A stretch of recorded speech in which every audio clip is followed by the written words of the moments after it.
Hi friends! Hello! Welcome back to my channel, Jillian. And for today, we are going to cook Arabic food. So, spoken dollar tayo ngayon kasi may mga Arabic tayong friends na manonood at mga Indonesian friends din na gustong matuto nito.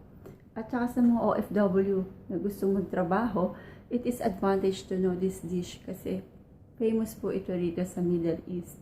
Available to sa mga restaurant at sa mga cafeteria din. Nag-o-offer din sila nito. Nagsiserve, ayan. So, friends, ang gagawin natin ngayon ay Waraa Ainab. So, ito yun. Or grape leaf. So, na-vlog ko na to. Pero medyo magulo yung pagkaka-vlog ko noon, kaya ayusin natin ngayon. So, yun lang ang pinagkaiba. So, ang part 1 nito, ang gagawin natin ay yung kalta or hashwe. Yung paano paggawa ng rice na ibabalot dito. So, ayun. So, the first things that we have to do is we are gonna do the mixture. How we are going to put spices and meat with rice. How to mix it all together. And that mixtures will be rolled here in our grape leaf. So, that is our vlog for today. So, come on. Let's do it. Ayan. So friends, ito po yung gagamitin natin na bigas para sa ating Waraa Ainab. Maliliit lang siya. Kasi ibababad pa natin yan sa tubig. Lalaki pa yan. So ito siya. Ganyan. Para hindi magputukan sa dahon ng grape leaf or Waraa Ainab.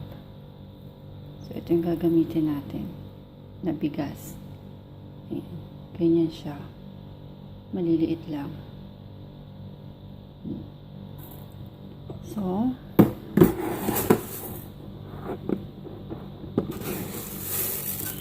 we need ito siya, friend.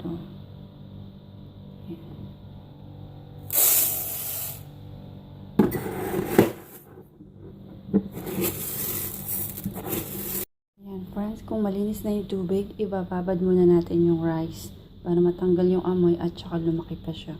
Ibabad natin ng half hour. Ayan. Soak it in a water. Ayan. So friends, we are going to use fresh beef mince. Okay? Beef mince meat. You have to put it in the hot pan.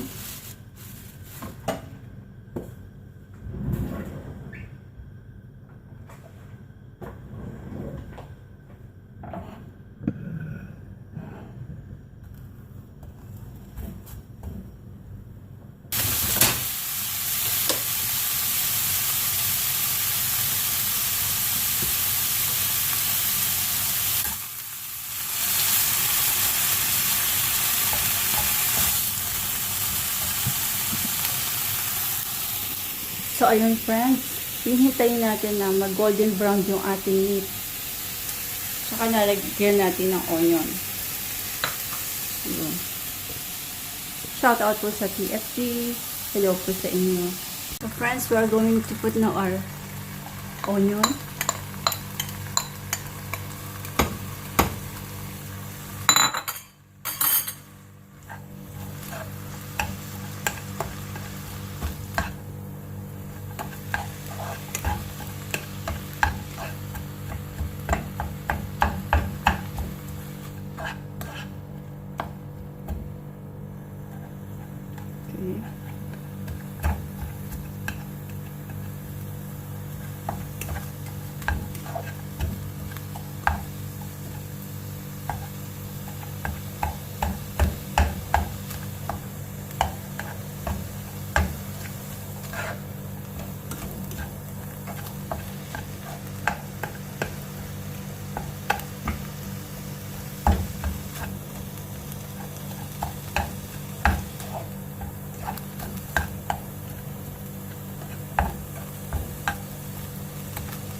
So, durugin natin yung karne.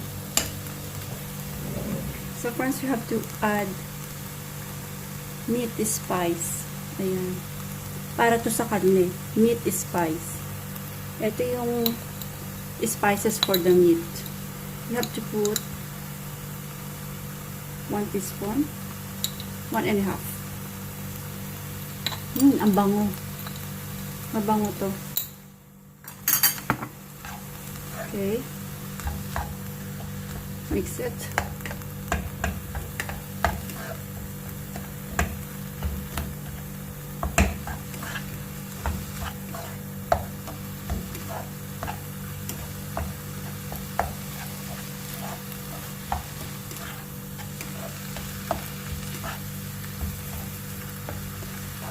And you have to put salt.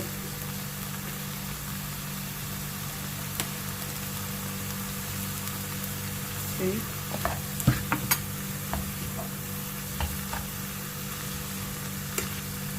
Ayan.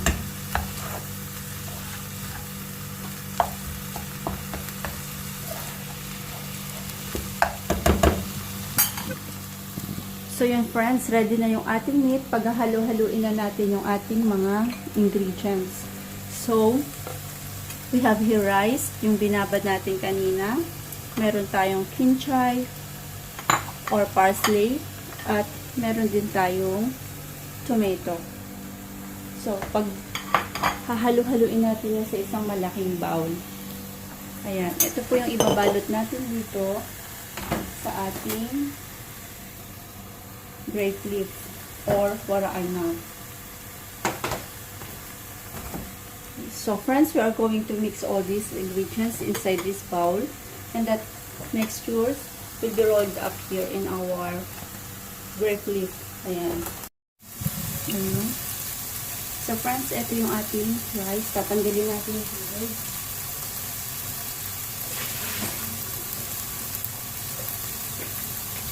Put it here.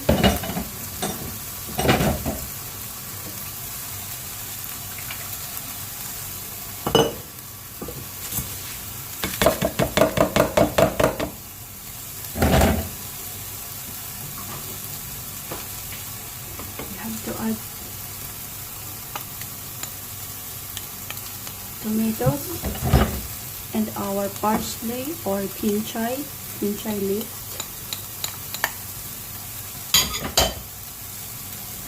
and our meat. Okay.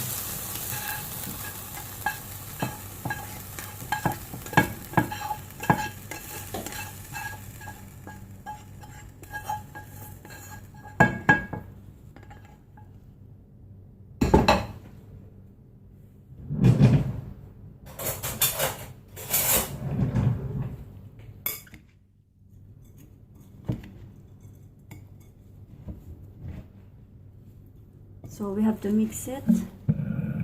Ayan. Mix lang natin siya.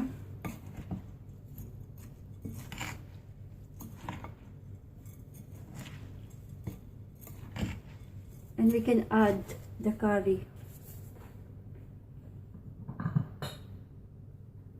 See friends, this is one of the spices here in the UAE.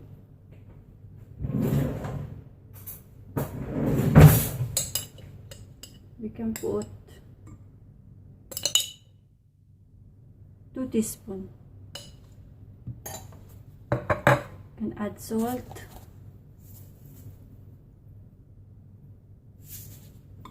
mix it.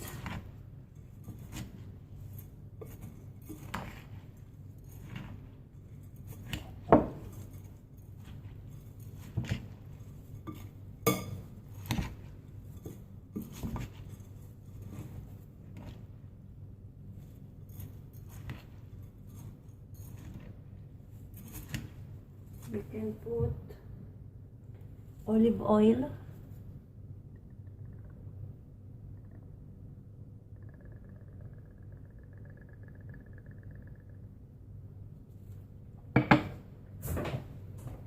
and we do also put cooking oil,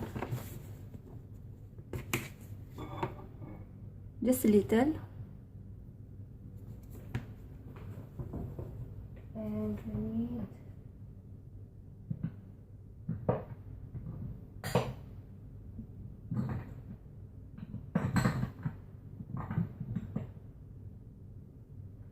See friends, we need garlic powder. This is the best if you know a lot of spices. You can create a very tasteful dish. Ayun. So, ito yung bawang. Dried. Powder na siya. Okay.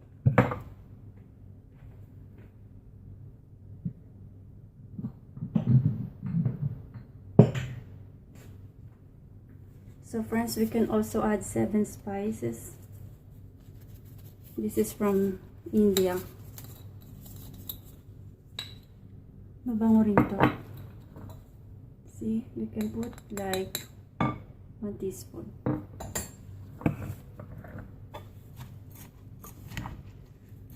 So this is now our mixture or alcalta. And this is what we're going to roll here in our grape leaf or Waraa Ainab. So it smells good.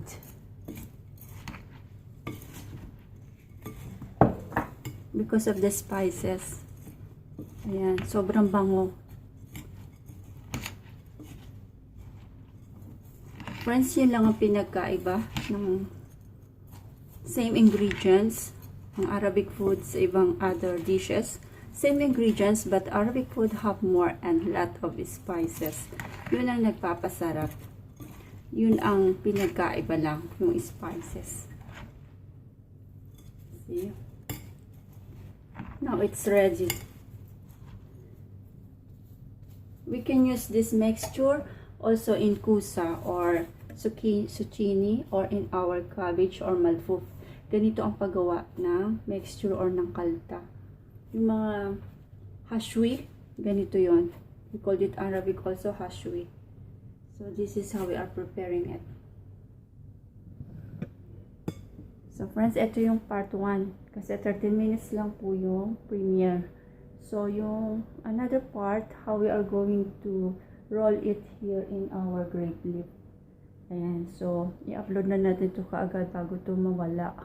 Kasi konti lang yung memory ng phone ko. Kaya pagka film ko, upload agad. Minsan hindi na ako nag-e-edit. Or konti lang yung edit ko, music lang or mute or volume. Kasi nga, nagmamadali lagi. Ayun. So, see you in part 2. Bye-bye. Love, love.